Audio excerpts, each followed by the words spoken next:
Transport मंत्री अमरिंदर सिंह राजा वड़िंग ने बादल परिवार दीआं बसां ते कार्रवाई मामले विच कहा कि बदलपुर वारन बसन करोड़ां रुपए जमा करवाउणा सी, जिस कारण उन्हां दीआं बसां जबत कीतीआं गईआं। उन्हां कहा कि ਉਹ ਸੁਖਬੀਰ ਸਿੰਘ ਬਾਦਲ ਦੀ ਤਰ੍ਹਾਂ ਸ਼ਬਦਾਵਲੀ ਵਰਤ ਸਕਦੇ ਹਨ, ਪਰ ਮੰਤਰੀ ਹੋਣ ਦੇ ਨਾਤੇ ਮੈਨੂੰ ਇਹ ਗੱਲ ਸ਼ੋਭਾ ਨਹੀਂ ਦਿੰਦੀ। ਚੰਡੀਗੜ੍ਹ ਵਿੱਚ ਪੱਤਰਕਾਰਾਂ ਨਾਲ ਗੱਲਬਾਤ ਕਰਦਿਆਂ ਰਾਜਾ ਵੜਿੰਗ ਨੇ ਕਿਹਾ ਕਿ 14.5 ਸਾਲਾਂ ਤੋਂ ਜਿਹੜੇ ਲੋਕੀ ਸਰਕਾਰੀ ਟੈਕਸ ਹਜਮ ਕਰਦੇ ਰਹੇ ਹਨ, ਉਹ ਹੁਣ ਚੀਕਾਂ ਮਾਰਨ ਲੱਗ ਪਏ ਹਨ। ਸਭ ਤੋਂ ਪਹਿਲਾਂ ਤਾਂ ਮੈਂ ਮਾਫੀ ਚਾਹੁੰਦਾ ਕਿ ਤੁਹਾਨੂੰ ਅਸੀਂ ਅੱਧੇ ਘੰਟੇ ਪੌਣੇ ਘੰਟੇ ਦਾ ਟਾਈਮ ਦਿੱਤਾ ਪ੍ਰੈਸ ਕਾਨਫਰੰਸ ਲਈ। ਜਲਦਬਾਜ਼ੀ ਸੀ, ਥੋੜੀ ਜਲਦੀ ਸੀ, ਮੈਂ ਸੋਚਿਆ ਤੁਹਾਨੂੰ ਬਰੀਫਿੰਗ ਕਰਾਂ। Thank you. ਫਿਰ ਵੀ ਤੁਸੀਂ ਕਾਫੀ ਲੋਕ ਆਪਦੇ ਸਮੇਂ ਚੋਂ ਸਮਾਂ ਕੱਢ ਕੇ ਇੱਥੇ ਪਹੁੰਚੇ ਹੋ। ਬੜਾ ਜ਼ਰੂਰੀ ਸੀ ਅੱਜ ਦੀ ਜਿਹੜੀ ਇਨਫੋਰਮੇਸ਼ਨ ਤੁਹਾਨੂੰ ਦੇਣਾ, ਕਿਉਂਕਿ ਮਗਰਲੇ 2 ਦਿਨਾਂ ਤੋਂ ਜਿਨ੍ਹਾਂ ਲੋਕਾਂ ਨੇ ਪੰਜਾਬ ਨੂੰ ਲੁੱਟਿਆ, ਜਿਨ੍ਹਾਂ ਲੋਕਾਂ ਨੇ ਪੰਜਾਬ ਨੂੰ ਬਰਬਾਦ ਕੀਤਾ ਔਰ ਜਿਨ੍ਹਾਂ ਨੇ ਟਰਾਂਸਪੋਰਟ ਮਹਿਕਮੇ ਦਾ ਇਹ ਹਾਲ ਕੀਤਾ, ਇਸ ਕਨਾਤ ਛੱਡ ਕੇ ਗਏ, यानी कि सुखबीर बादल एंड पार्टी। पिछले दिनों कई बारी नोटिस होए और उन्होंने बड़ा रौला पा के किया। हालांकि जो नोटिस होया वो किसी ने कंप्लेंट की है, कोई फाइल की, दायर किया मेरे खिलाफ पटीशन, तो नोटिस हो जाना पूरा मतलब ये नहीं है कि कोई व्यक्ति गुनेगार है, उन्होंने गुनेगार ठहरा दिता गया या अक्यूज कर दिता गया। नोटिस होया है जबकि ਉਹਦੇ ਵਿੱਚ ਕਿਸੇ ਤਰੀਕੇ ਦੀ ਕੋਈ ਇੰਟਰਮ नहीं मिली, स्टे नहीं मिलिया, और ਉਹਦਾ ਅਸੀਂ ਰਿਪਲਾਈ ਫਾਈਲ ਕਰਨਾ ਹੈ ਫਰਾਈਡੇ ਜੱਜ ਸਾਹਿਬ ਦੇ ਸਾਹਮਣੇ। ਸੋ ਮੈਨੂੰ ਲੱਗਦਾ ਕਿ ਜੋ ਰਿਪਲਾਈ ਅਸੀਂ ਫਾਈਲ ਕਰਾਂਗੇ ਤਾਂ ਨੋਟਿਸ ਜਿਹੜਾ ਹੋਇਆ ਉਹ ਵਿਡਰਾ ਹੋ ਜਾਏਗਾ, ਉਮੀਦ ਹੈ। ਨਾਲ ਦੀ ਨਾਲ ਕੱਲ ऑर्बिट एविएशन ने ਅੱਜ ਸੁਖਬੀਰ ਸਿੰਘ ਬਾਦਲ कह रहे सी कि इट्स अ वेंडेटा पॉलिटिक्स, साड़ियाँ बसां फड़ लियां। कई चैनल्स से उन्होंने आपकी इंटरव्यू दी कि ये ज़्यादती हो रही है, धक्का हो रहा है, और मेरे खिलाफ भी कई मंच से बोलिया गया कि ये मंत्री नूं संतरी बना देंगा। ये मैं थोड़े दिनों नूं ये तुसीं वेखिओ वड़िंग सड़कों ते भजेगा।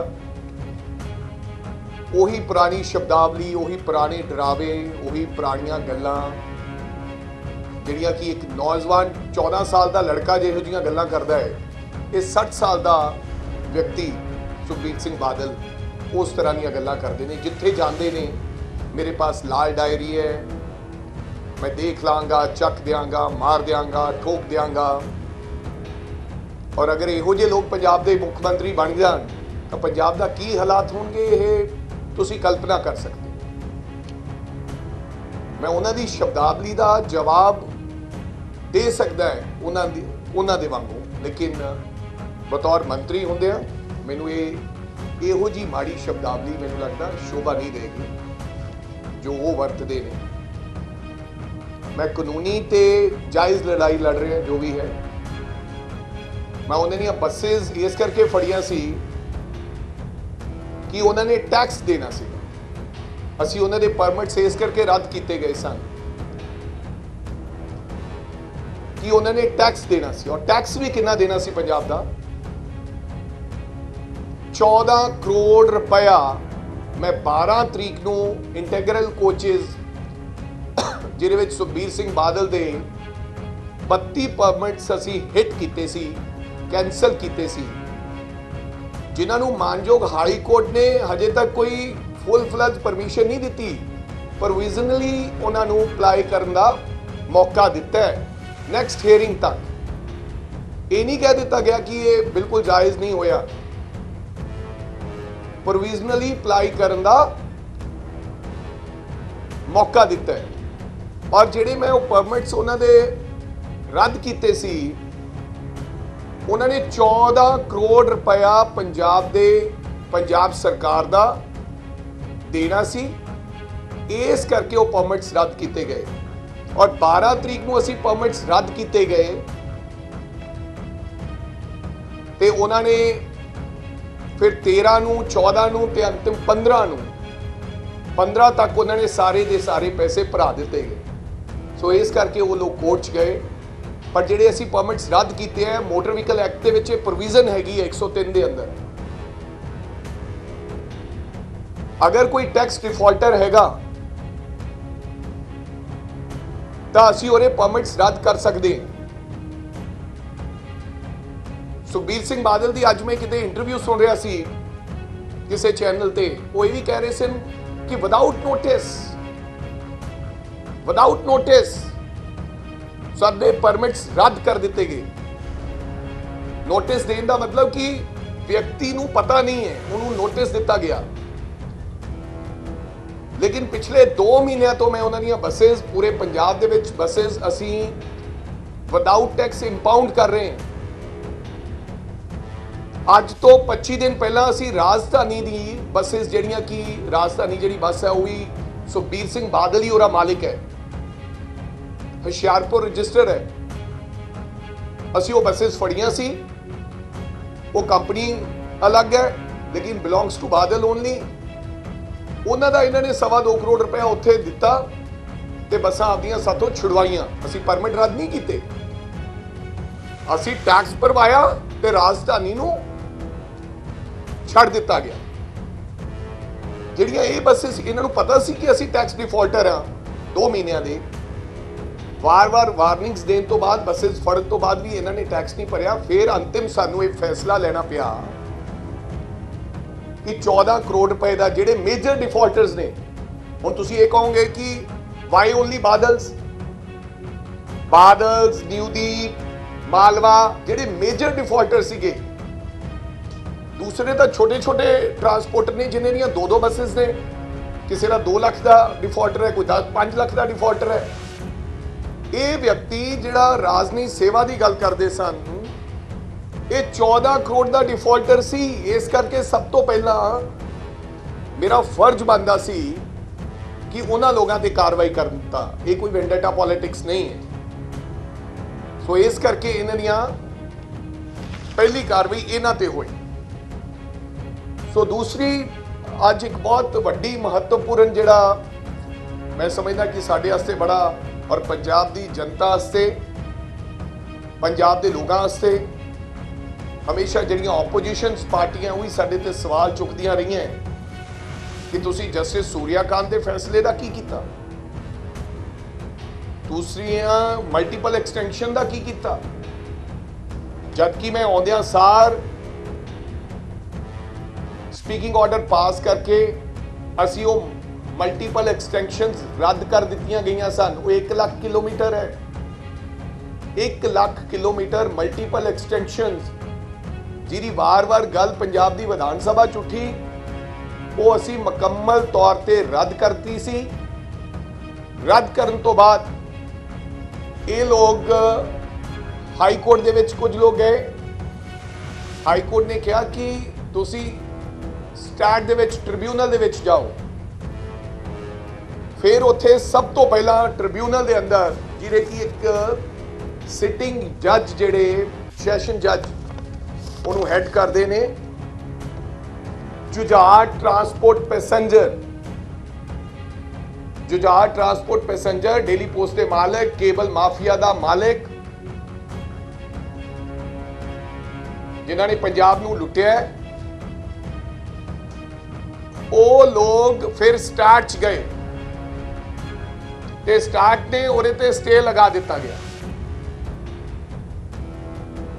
ਫਿਰ ਹੋਰ ਵੀ ਕਈ ਲੋਕ, ਉਹਨਾਂ ਦੇ ਨਾਲ 114 ਅਪੀਲਸ ਦਾਇਰ ਹੋਈਆਂ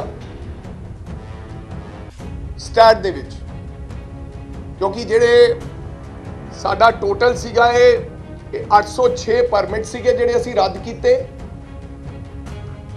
ਤੇ 682 ਆਰਡਰ ਅਸੀਂ ਇਹਨਾਂ ਦੇ ਕੀਤੇ ਸੀ, ਇਹਨਾਂ ਦੇ ਖਿਲਾਫ 806 ਪਰਮਿਟਸ ਦੇ ਖਿਲਾਫ। ਤੇ ਇਹਨਾਂ ਦੇ ਵਿੱਚੋਂ 114 ਕੰਪਨੀਆਂ ਜਿਹੜੀਆਂ ਸੀ ਉਹ ਸਟੈਕ ਦੇ ਵਿੱਚ ਗਈਆਂ, ਜਿਹਦੇ ਵਿੱਚ ਲੀਡ ਕੇਸ ਸੀਗਾ ਜੁਝਾਰ ਟਰਾਂਸਪੋਰਟ ਪੈਸੇਂਜਰ, ਜਿਹਨੂੰ ਸਟੇ ਕੀਤਾ ਗਿਆ। ਜੇ ਇੱਕ ਸਟੇ ਹੋਇਆ ਤਾਂ ਫਿਰ ਆਟੋਮੈਟਿਕਲੀ ਦੂਸਰੀਆਂ ਵੀ ਸਟੇ ਹੁੰਦੀਆਂ ਨੇ। ਫਿਰ ਅਸੀਂ ਦੁਬਾਰਾ ਫਿਰ ਅਸੀਂ ਮਾਨਯੋਗ ਹਾਈ ਕੋਰਟ ਦਾ ਦਰਵਾਜ਼ਾ ਖਟਖਟਾਇਆ ਤੇ ਅਸੀਂ ਕਿਹਾ ਕਿ ਇਹਦਾ ਫੈਸਲਾ ਜਲਦੀ ਹੋਣਾ ਚਾਹੀਦਾ, ਟਾਈਮ ਬਾਉਂਡ ਫੈਸਲਾ ਹੋਣਾ ਚਾਹੀਦਾ ਹੈ। ਤੇ ਜਸਟਿਸ ਖੇਤਰਪਾਲ ਜੀ ਨੇ ਆਰਡਰ ਕੀਤਾ ਕਿ 15 ਦਿਨਾਂ ਦੇ ਅੰਦਰ ਅੰਦਰ ਸਟਾਰਟ ਨੂੰ ਕਿਹਾ ਕਿ ਤੁਸੀਂ ਇਹਨੂੰ ਲੀਡ ਕੇਸ ਸਮਝ ਕੇ ਇਹਦਾ ਫੈਸਲਾ ਸੁਣਾਇਆ ਜਾਏਗਾ, ਜਿਹੜਾ ਕਿ 2012 ਦਾ ਜਸਟਿਸ ਸੂਰਿਆਕਾਂਤ ਦਾ ਫੈਸਲਾ ਸੀਗਾ ਕਿ ਉਹਨੂੰ 15 ਦਿਨਾਂ ਦੇ ਅੰਦਰ ਅੰਦਰ ਇਹਦਾ ਆਰਡਰ ਪਾਸ ਕੀਤਾ ਜਾਏ। ਤੇ ਅੱਜ ਬੜੀ ਖੁਸ਼ੀ ਦਾ ਦਿਨ ਹੈ ਮੇਰੇ ਵਾਸਤੇ।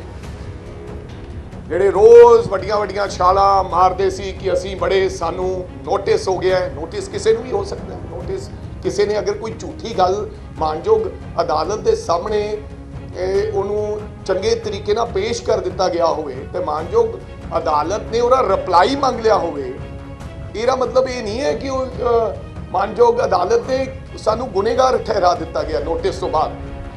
ਪੰਜਾਬ ਦੀ ਜਨਤਾ ਵਿਚਾਰੀ ਇਹ ਸੋਚਦੀ ਹੈ ਕਿ ਨੋਟਿਸ ਮੀਨਸ ਕਿ ਰਾਜਾ ਵੜਿੰਗ ਗਲਤ ਸੀਗਾ, ਟਰਾਂਸਪੋਰਟ ਮਹਿਕਮਾ ਗਲਤ ਸੀਗਾ। ਨਹੀਂ, ਨੋਟਿਸ ਮੀਨਸ ਕਿ ਕਿਸੇ ਨੇ ਤੁਹਾਡੀ ਸ਼ਿਕਾਇਤ ਕੀਤੀ ਹੈ ਝੂਠੀ ਜਾਂ ਜੋ ਵੀ ਸੱਚੀ, ਉਹਦਾ ਰਿਪਲਾਈ ਕਰਾਂਗੇ ਤੇ ਮਾਨਯੋਗ ਅਦਾਲਤ ਨੇ ਦੇਖਣਾ ਹੈ ਕਿ ਇਹ ਸੱਚ ਹੈ ਕਿ ਝੂਠ ਹੈ। ਉਸ ਤੋਂ ਬਾਅਦ ਕੋਈ ਗੱਲ ਹੋਣੀ ਹੈ। ਤੇ ਅੱਜ ਜਦੋਂ ਫੈਸਲਾ ਸੁਣਾਇਆ ਗਿਆ ਤੇ ਸਟਾਰਟ ਦਾ ਫੈਸਲਾ ਜੁਝਾਰ ਟਰਾਂਸਪੋਰਟ ਪੈਸੇਂਜਰ ਦੇ ਖਿਲਾਫ ਆ ਗਿਆ।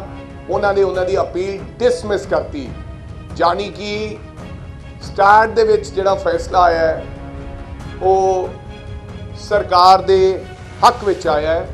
ਤੇ ਸਟਾਰਟ ਨੇ 12 ਸਾਲਾਂ 2012 ਦੇ ਜਸਟਿਸ ਸੂਰਿਆਕਾਂਤ ਦੇ ਫੈਸਲੇ ਤੇ ਅੱਜ ਟ੍ਰਿਬਿਊਨਲ ਨੇ ਮੋਹਰ ਲਾ ਦਿੱਤੀ ਗਈ। ਸੋ ਇਹ ਬੜਾ ਵੱਡਾ ਫੈਸਲਾ। ਇਹਦੇ ਨਾਲ 1 ਲੱਖ ਕਿਲੋਮੀਟਰਸ ਜਿਹੜੇ ਐਕਸਟੈਂਸ਼ਨਾਂ ਸੀਗੀਆਂ, ਬੜਾ ਵੱਡਾ ਇਹ ਗਰੋਹ ਸੀਗਾ ਜਿਹਦੇ ਨਾਲ ਆਉਣ ਵਾਲੇ ਸਮੇਂ ਦੇ ਵਿੱਚ ਸਾਡੇ ਮਹਿਕਮੇ ਨੂੰ ਤੇ ਟਰਾਂਸਪੋਰਟ ਨੂੰ ਫਾਇਦਾ ਹੋਏਗਾ। ਸੋ ਇਹ ਅੱਜ ਦੇ ਬਾਰੇ ਜਿਹੜੀ ਮੈਂ ਪ੍ਰੈਸ ਕਾਨਫਰੰਸ ਕੀਤੀ ਹੈ, ਇਹ ਉਹਨਾਂ ਡਾਕੂਆਂ ਨੂੰ, ਸੌਰੀ, ਜਿਨ੍ਹਾਂ ਨੇ ਪੰਜਾਬ ਦੇ ਖਜ਼ਾਨੇ ਨੂੰ ਲੁੱਟਿਆ, ਜਿਨ੍ਹਾਂ ਨੇ ਪੰਜਾਬ ਨੂੰ ਲੁੱਟਿਆ, ਉਹਨਾਂ ਨੂੰ ਇਹ ਦੱਸਣਾ ਚਾਹੁੰਦਾ ਕਿ ਤੁਹਾਡੇ ਪਾਪਾਂ ਦਾ ਜਿਹੜਾ ਭਾਂਡਾ ਹੈ ਉਹ ਭਰ ਚੁੱਕਿਆ ਹੈ। ਪਰਮਾਤਮਾ ਦੇ ਘਰ ਦੇਰ ਹੈ, ਅੰਧੇਰ ਨਹੀਂ। ਕਿਤੇ ਨਾ ਕਿਤੇ ਤਾਂ ਸੱਚ ਦੀ ਆਵਾਜ਼ ਸੁਣੀ ਜਾਏ। ਦੇਰ ਆਏ ਦੁਰਸਤ ਹੋਇਆ। ਮੈਨੂੰ ਇਸ ਫੈਸਲੇ ਦੀ ਹਜੇ ਆਰਡਰ ਉਹਨਾਂ ਨੇ ਕੱਲ ਪਾਸ ਕਰਨਾ ਹੈ, ਆਰਡਰ ਨਹੀਂ ਆਇਆ, ਲੇਕਿਨ ਆਰਡਰ ਵਰਬਲੀ ਸੁਣਾ ਦਿੱਤਾ ਗਿਆ ਕਿ ਅਪੀਲ ਡਿਸਮਿਸਡ। ਸੋ ਇਸ ਕਰਕੇ ਮੈਂ ਸੋਚਿਆ ਕਿ ਬੜਾ ਵੱਡਾ ਦਿਨ ਹੈ ਕਿ ਤੁਹਾਨੂੰ ਰੂਬਰੂ ਹੋ ਕੇ ਤੁਹਾਨੂੰ ਇਹਦੇ ਬਾਰੇ ਜਾਣਕਾਰੀ ਦੇਵਾਂ। ਸੋ ਇਹਦੇ ਨਾਲ ਹੋਰ ਵੀ ਕਈ ਫੈਸਲੇ ਅੱਜ ਮੈਂ ਤੁਹਾਨੂੰ ਦੱਸਣਾ ਚਾਹੁੰਦਾ ਕਿ ਜਿਹੜਾ 3 ਵੀਲਰਸ ਵਾਲਾ ਜਿਹੜਾ ਸੀਗਾ, ਕੱਲ ਚੀਫ ਮਿਨਿਸਟਰ ਸਾਹਿਬ ਜਿਹੜੇ ਲੁਧਿਆਣਾ ਗਏ ਸੀ, ਕਈ ਵਾਰੀ ਕਹਿ ਦਿੱਤਾ ਜਾਂਦਾ, ਲੋਕ ਕਈ ਮਜ਼ਾਕ ਬਣਾਉਂਦੇ, ਲੋਕ ਨਹੀਂ, ਕਈ ਆਪੋਜੀਸ਼ਨ ਪਾਰਟੀ ਵਾਲੇ 3 ਵੀਲਰਸ ਵਾਲਿਆਂ ਦਾ ਅਸੀਂ ਕੈਬਨਿਟ ਦੇ ਵਿੱਚ, ਜਿਹੜੀ ਹੁਣ ਕੈਬਨਿਟ ਆਏਗੀ, ਉਹਦੇ ਵਿੱਚ ਸਾਰੇ ਦਾ ਸਾਰਾ ਜਿਹੜਾ ਉਹਨਾਂ ਦੇ ਟੈਕਸ ਹੋਏਗਾ ਉਹ ਮਾਫ ਕਰ ਦਿੱਤਾ ਜਾਏਗਾ। ਜੋ ਵੀ ਫੈਸਲਾ ਆਟੋ ਰਿਕਸ਼ਾ ਵਾਲਿਆਂ ਦਾ ਚੰਨੀ ਸਾਹਿਬ ਨੇ ਕਿਹਾ, ਔਰ ਜਿਹੜੇ ਵੀ ਚਲਾਨਸ ਉਹਨਾਂ ਦੇ ਹੋਏ ਨੇ, ਉਹਨਾਂ ਦੇ ਚਲਾਨ ਦਾ ਉਹਨਾਂ ਤੋਂ 1 ਰੁਪਇਆ ਲੈ ਕੇ ਸਾਰੇ ਦੇ ਸਾਰੇ ਚਲਾਨਸ ਦੀ ਪੂਰਤੀ ਕਰ ਦਿੱਤੀ ਜਾਏਗੀ। ਔਰ ਆਰਟੀਏ ਸਹਿਬਾਨ ਉਹਨਾਂ ਨੂੰ ਜਿਹੜਾ ਐਨਓਸੀ ਹੈ ਉਹਨੂੰ ਅਗਲੇ ਵੀਕ ਦੇ ਵਿੱਚ ਉਹਨਾਂ ਨੂੰ ਹਰੇਕ ਆਟੋ ਰਿਕਸ਼ਾ ਵਾਲੇ ਨੂੰ ਐਨਓਸੀ ਦੇ ਦਿੱਤਾ ਜਾਏਗਾ। ਔਰ ਅੱਜ ਮੁੱਖ ਮੰਤਰੀ ਸਾਹਿਬ ਨੇ ਇਹ ਵੀ ਕਿਹਾ, ਅੱਜ ਟਰੱਕ ਯੂਨੀਅਨ ਦੇ ਕੁਝ ਸਾਥੀ, ਉਹਨਾਂ ਦੇ ਪ੍ਰਧਾਨ ਮੁੱਖ ਮੰਤਰੀ ਸਾਹਿਬ ਨੂੰ ਮਿਲੇ ਸਨ ਤੇ ਮੁੱਖ ਮੰਤਰੀ ਸਾਹਿਬ ਨੇ ਉਹਨਾਂ ਨੂੰ ਵਿਸ਼ਵਾਸ ਦਿਵਾਇਆ ਕਿ ਆਉਣ ਵਾਲੇ ਸਮੇਂ 'ਚ ਟਰੱਕ ਯੂਨੀਅਨ ਦਾ ਅਸੀਂ ਐਸਾ ਕੋਈ ਸਿਸਟਮ ਲੈ ਕੇ ਆਵਾਂਗੇ ਜਿਹਦੇ ਨਾਲ ਕਿਸੇ ਵਪਾਰੀ ਨੂੰ, ਕਾਰੋਬਾਰੀ ਨੂੰ ਕੋਈ ਨੁਕਸਾਨ ਨਾ ਪਹੁੰਚੇ ਤੇ ਦੁਬਾਰਾ ਫੇਰ ਤੋਂ ਟਰੱਕ ਯੂਨੀਅਨਸ ਦਾ ਗਠਨ ਕਰ ਦਿੱਤਾ ਜਾਏਗਾ। ਇਹਦੇ ਬਾਰੇ ਅੱਜ ਉਹਨਾਂ ਨੇ ਸਲਾਹ ਮਸ਼ਵਰਾ ਸ਼ੁਰੂ ਕੀਤਾ ਹੈ ਔਰ ਮੈਨੂੰ ਉਮੀਦ ਹੈ ਕਿ ਅਸੀਂ ਆਉਣ ਵਾਲੇ ਸਮੇਂ ਦੇ ਵਿੱਚ ਇਹ ਫੈਸਲਾ ਵੀ ਇਹਨਾਂ ਦੋਨਾਂ ਵਪਾਰੀ ਲੋਕਾਂ ਨਾਲ ਤੇ ਯੂਨੀਅਨ ਵਾਲਿਆਂ ਨਾਲ ਬੈਠ ਕੇ, ਤਾਂ ਜੋ ਕਿਸੇ ਵਪਾਰੀ ਭਰਾ ਦਾ ਕੋਈ ਨੁਕਸਾਨ ਨਾ ਹੋਵੇ, ਇਹਦੇ ਫੈਸਲੇ ਤੇ ਵੀ ਮੋਹਰ ਲਾ ਦਿੱਤੀ ਜਾਏ।